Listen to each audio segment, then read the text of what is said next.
Intervenção divina. O cenário acima descrito explica a Revolução Agrícola como um erro de cálculo. É muito plausível. A história é repleta de erros de cálculo muito mais grosseiros. Mas há outra possibilidade. E se não foi a busca por uma vida mais fácil o que provocou a transformação? E se os sapiens tinham outras aspirações e estavam conscientemente dispostos a tornar sua vida mais difícil a fim de alcançá-las? Os cientistas normalmente procuram atribuir os desdobramentos históricos a fatores econômicos e demográficos objetivos, e isso casa melhor com seus métodos matemáticos e racionais. No caso da história moderna, os acadêmicos não podem evitar levar em consideração fatores não materiais, como ideologia e cultura. As evidências escritas os obrigam a isso.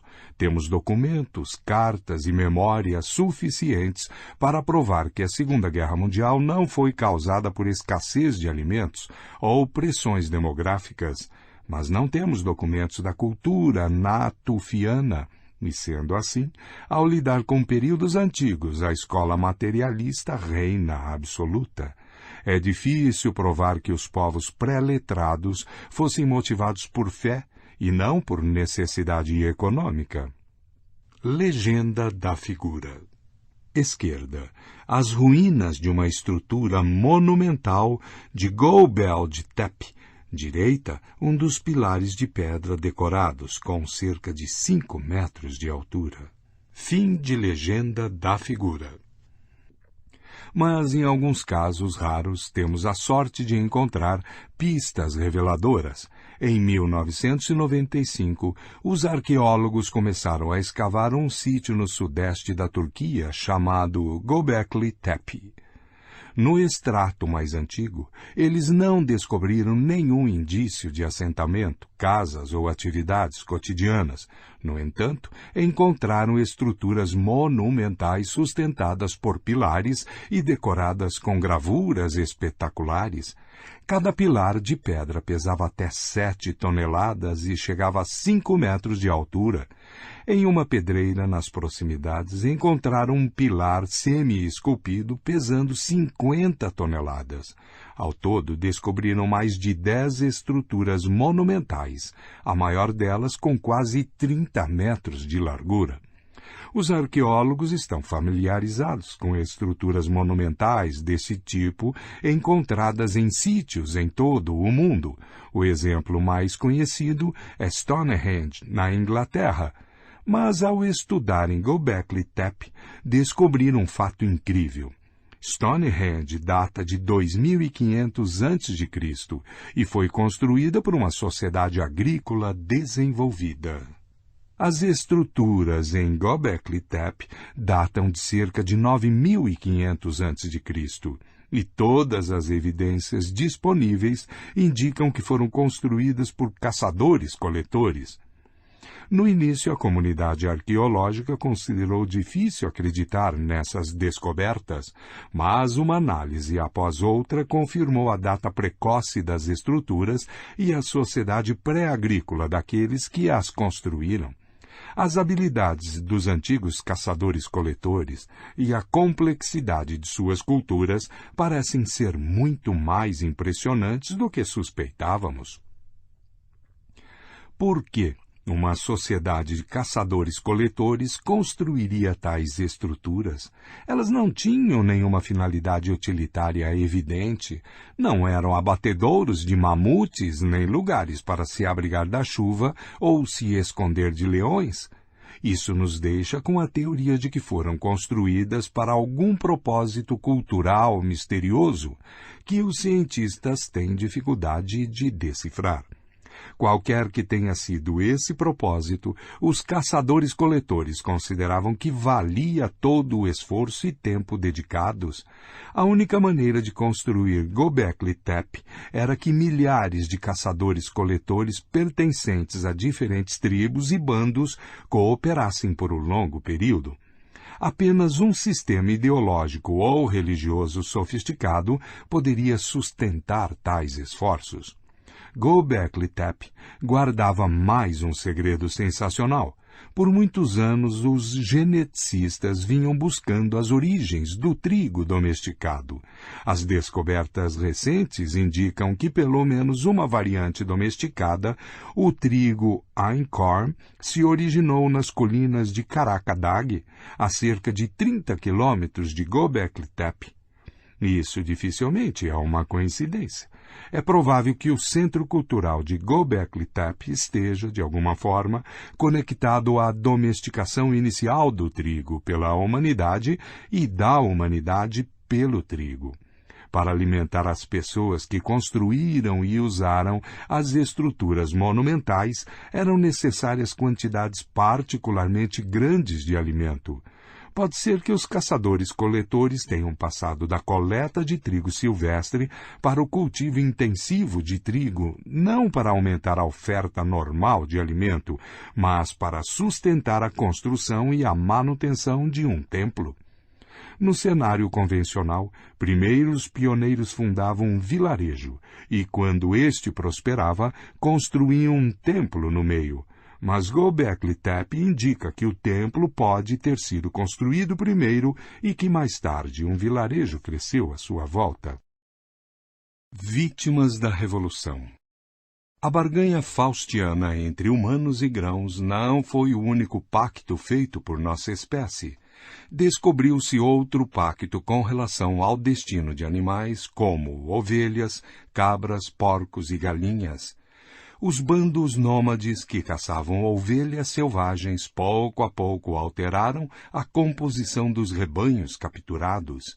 Esse processo provavelmente teve início com a caça seletiva. Os humanos aprenderam que era vantajoso para eles caçar apenas carneiros adultos e ovelhas velhas ou doentes. Eles poupavam as fêmeas férteis e os cordeiros jovens para proteger a vitalidade do rebanho a longo prazo. O segundo passo talvez tenha sido defender ativamente o rebanho de predadores, afastando leões, lobos e bandos humanos rivais. Depois, o bando talvez tenha encurralado o rebanho em um desfiladeiro para controlá-lo e defendê-lo melhor. As pessoas começaram a fazer uma seleção mais cuidadosa das ovelhas para adaptá-las às necessidades humanas.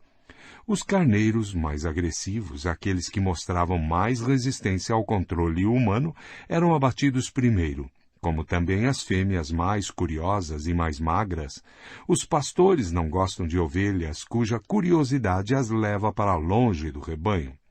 A cada geração, as ovelhas se tornaram mais gordas, mais submissas e menos curiosas. Voa lá! Mary tinha um carneirinho e a todo lugar que ela ia, ele ia também. Outra possibilidade é que os caçadores capturassem e adotassem um cordeiro, engordando-o durante os meses de fartura e abatendo-o em época de escassez.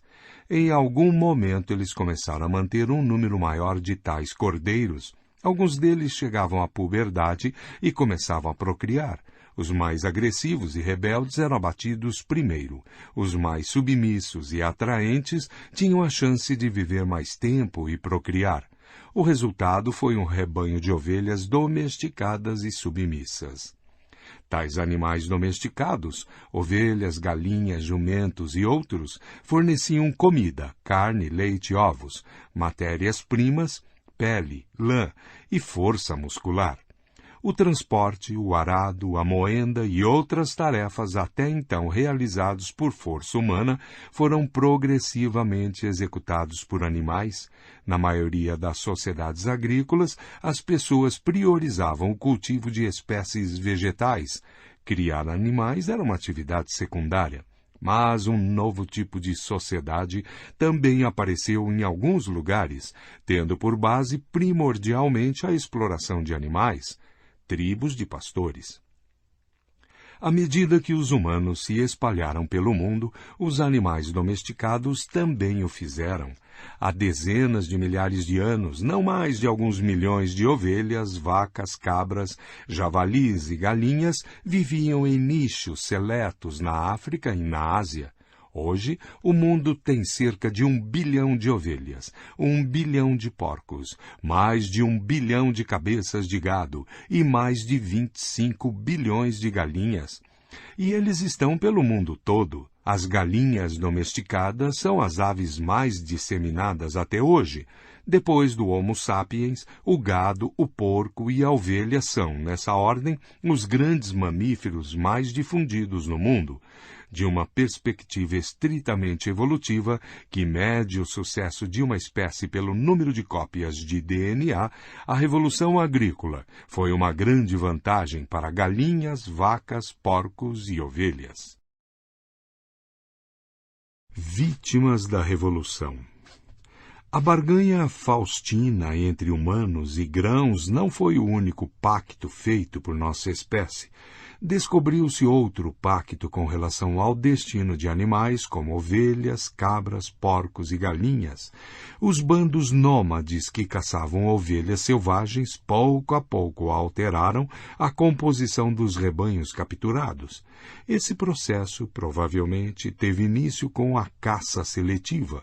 Os humanos aprenderam que era vantajoso para eles caçar apenas carneiros adultos e ovelhas velhas ou doentes.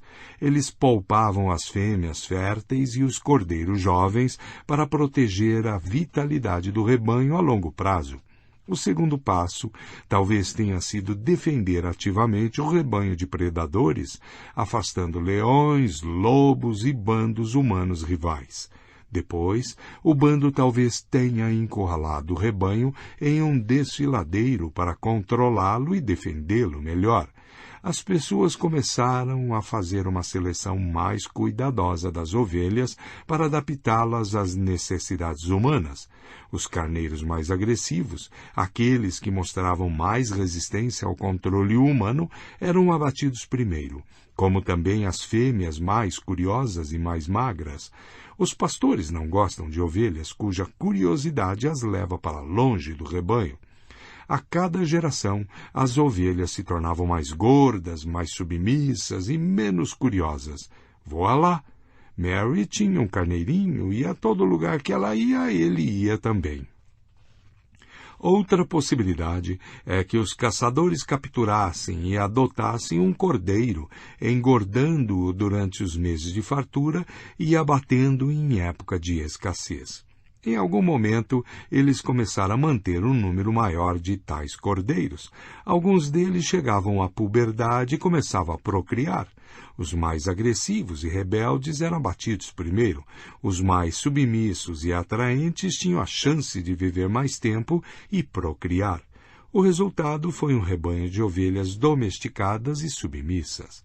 Tais animais domesticados, ovelhas, galinhas, jumentos e outros, forneciam comida, carne, leite, ovos, matéria-prima, pele, lã e força muscular.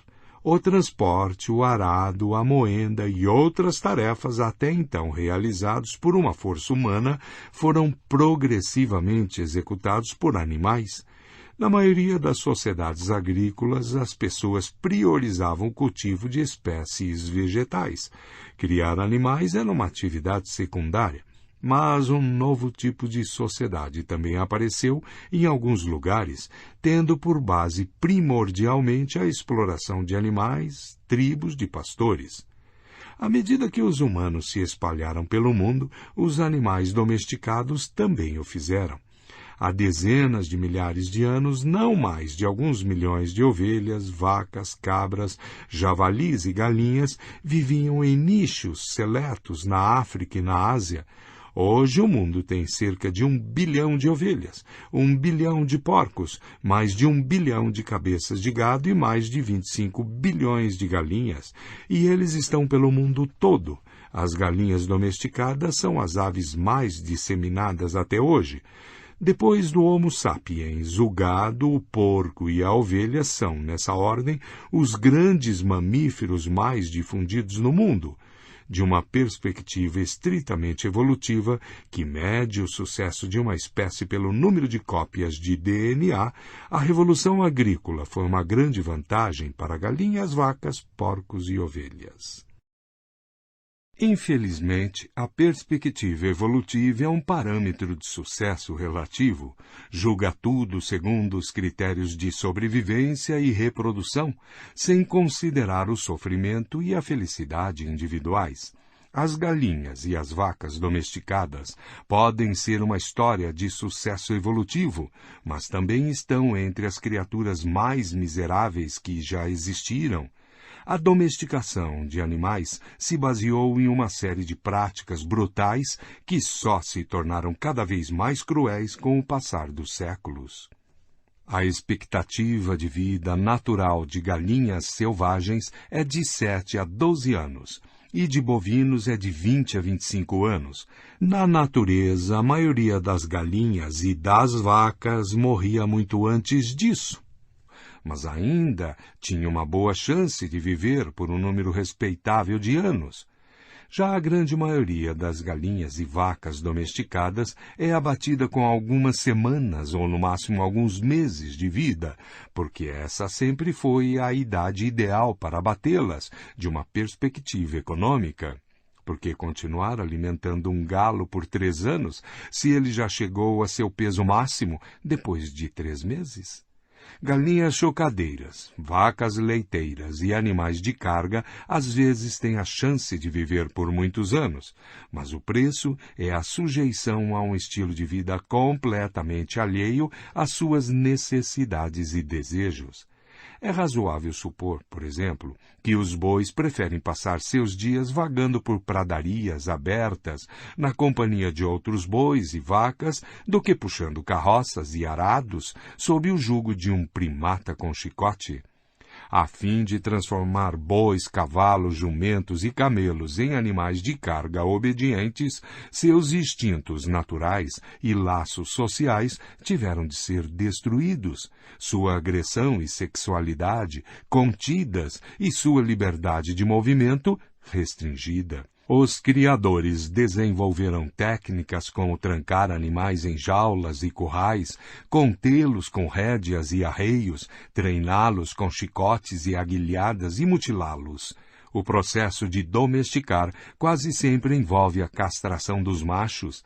Isso restringe sua agressividade e permite que os humanos controlem seletivamente a procriação do rebanho.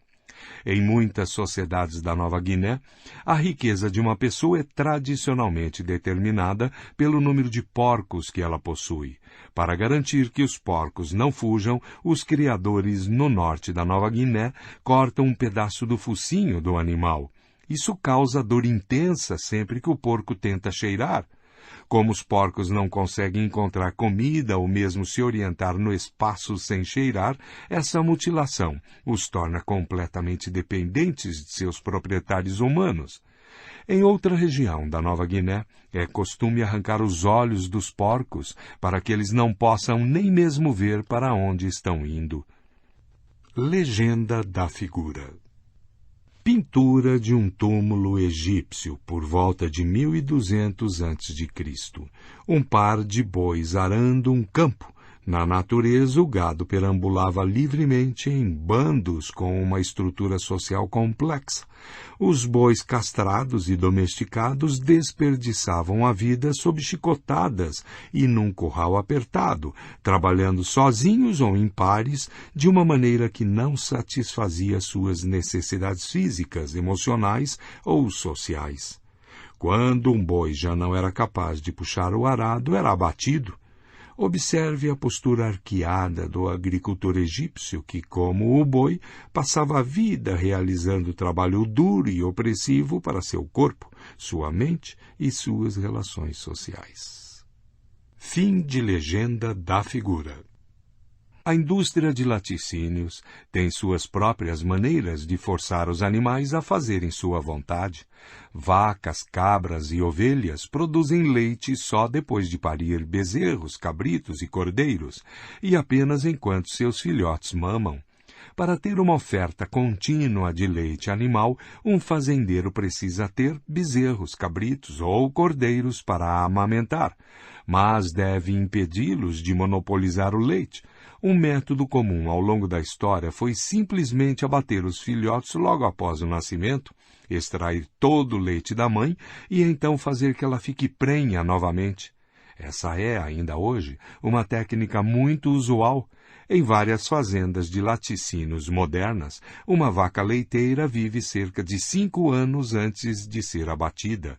Durante esses 5 anos, ela está prenha constantemente e é fertilizada entre 60 e 120 dias depois de parir, a fim de preservar a máxima produção de leite. Seus bezerros são separados dela logo após o nascimento. As fêmeas são criadas para se tornar a próxima geração de vacas leiteiras, ao passo que os machos são entregues aos cuidados da indústria da carne.